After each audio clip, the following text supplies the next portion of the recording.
Second shift का question है मेरे दोस्त। जाता जो है वो 85 किलोमीटर प्रति घंटे की गति से जाता है और आता जो है वो आता है 100 किलोमीटर प्रति घंटे की गति से आता है। तो पूरी यात्रा की औसत चाल क्या है? तो बच्चे आप लोग जानते हैं जब दो बराबर दूरी अलग अलग चाल से तय की जाती है तो पूरी यात्रा की औसत चाल ये होती है, यही तो होती है। तो ध्यान से सुनेंगे बच्चे। पहली चाल कितनी है? 85 है।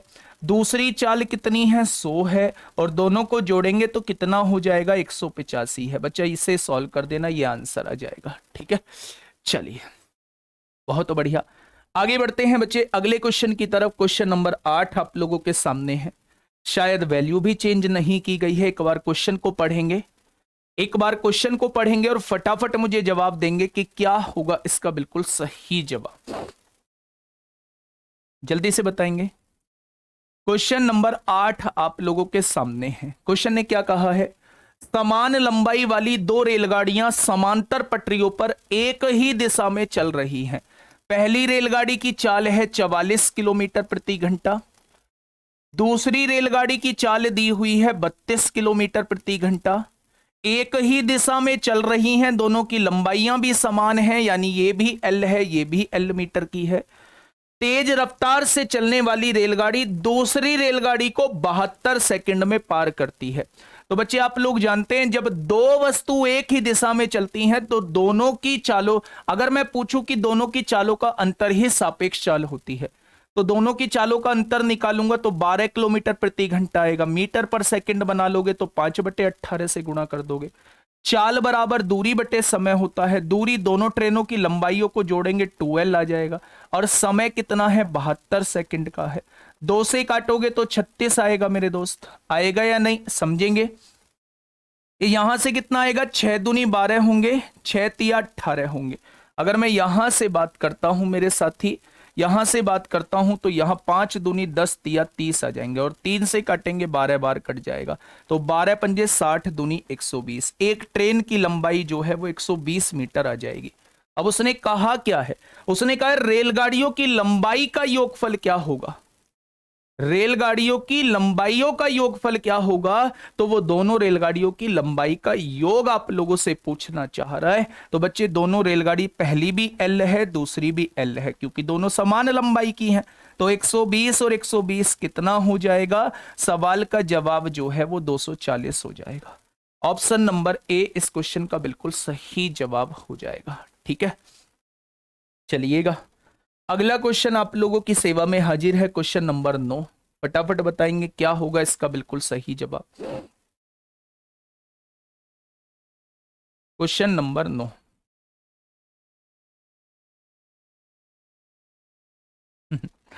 सर आपके सारे प्रैक्टिस सेट कर लेंगे तो कितने नंबर आ जाएंगे? दीपक सर आएंगे, दीपक सर भी आ जाएंगे बच्चे, दीपक सर भी यही कराएंगे क्वेश्चन, है ना। पढ़ने का समय जो था उस टाइम पे पढ़ना चाहिए था, है ना। अब ये चीज जो है रिवाइज करने का समय। अब दीपक सर भी यहाँ के कुछ नहीं कर पाएंगे मेरे साथी। ये बस मन को बहलाना होता है, ये बस मन को बहलाना होता है। जब दीपक सर पढ़ा रहे होते हैं, जब 2-3 बच्चे कमेंट कर रहे होते हैं जी राहुल सर क्यों नहीं आए, मैंने अक्सर कमेंट को देखा है।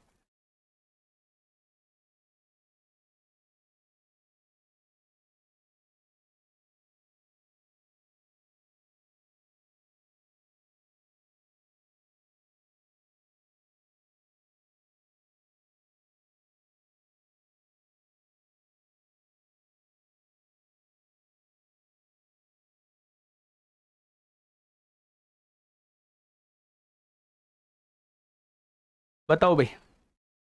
तो मैं इस बात पे था कि जब मैं करा रहा होता हूं तो तब दीपक सर कहाँ हैं? भाई दीपक सर ने भी पढ़ाया है।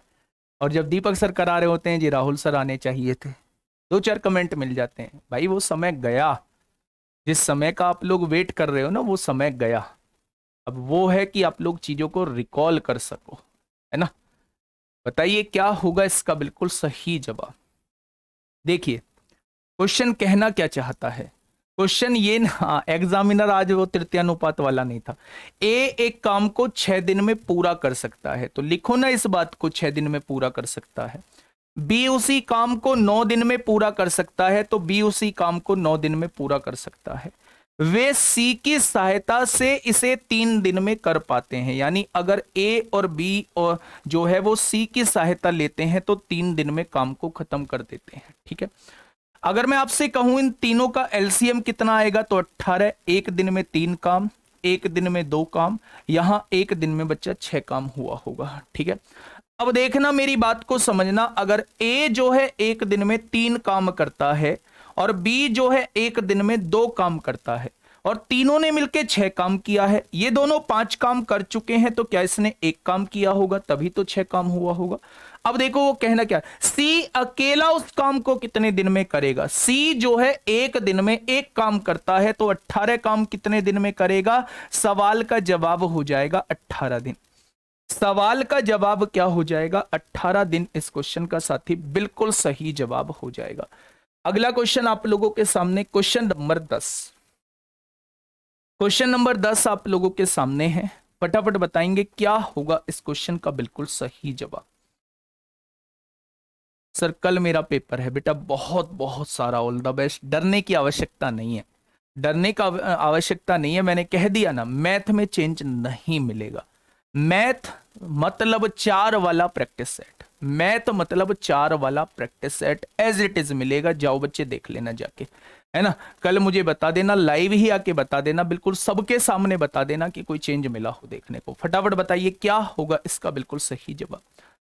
क्वेश्चन क्या कहना चाह रहा है, क्वेश्चन कह रहा है ए तथा बी को एक काम 1200 रुपए की राशि पर पूरा करने के लिए दिया गया। यानी दोनों को ठेका दे दिया गया है कि भैया, दोनों को ठेका दे दिया गया है कि वो 1200 रुपए में इस काम को कंप्लीट करेंगे। ठीक है, ए अकेला उस काम को 15 दिनों में पूरा कर सकता है। ए अकेला उस काम को 15 दिनों में पूरा कर सकता है, जबकि बी उसे 12 दिनों में पूरा कर सकता है। बी कितने दिनों में पूरा कर सकता है, 12 दिनों में पूरा कर सकता है। सी की सहायता से वे इसे 5 दिन में पूरा कर देते हैं। अगर उन्होंने सी की सहायता ली है तो भैया सी ने भी कोई काम किया होगा, और सी ने अगर काम किया है तो सी भी भैया पैसा लेगा या नहीं, हाँ लेगा। तो 5 बार 15 12 5 से कटने वाली संख्या 60 होगी। ये एक दिन में 4 काम करेगा, ये एक दिन में 5 काम करेगा, और यहां जो एक दिन में काम हुआ होगा वो 12 काम हुआ होगा। ठीक है, अब समझिए मेरे दोस्त इस बात को।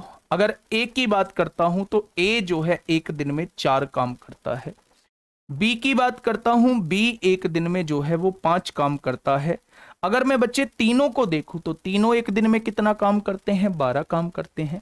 क्या ये दोनों मिलके ही 9 काम कर चुके हैं, तो बाकी बचा कुचा कौन करेगा, सी करेगा। तो सी ने क्या 3 काम किया होगा। आप लोगों को मैंने लाखों बार बताया है कि जो पैसा बढ़ता है बच्चे, वो कार्यक्षमता के अनुपात में ही पैसा बढ़ता है। यानी कि ए को 4 रुपए, बी को 5 रुपए, सी को 3 रुपए मिलेंगे। तो उसने कहा है कि बच्चा सी का हिस्सा कितना होगा। ध्यान से सुनना, 5 और 4 9 और 3 12 काम के कितने रुपए बांटे गए हैं, 1200 रुपए बांटे गए हैं। तो एक काम के कितने रुपए बांटे गए होंगे, 100 रुपए बांटे गए होंगे। और सी ने मेरे दोस्त कितना काम किया है, 3 काम किया है, तो 3 काम के कितने रुपए बटे होंगे। तो सवाल का जवाब जो हो जाएगा वो 300 रुपए हो जाएगा। Option number C is the correct answer. Option number C जो है वो इस क्वेश्चन का साथी बिल्कुल सही जवाब हो जाएगा। ठीक है,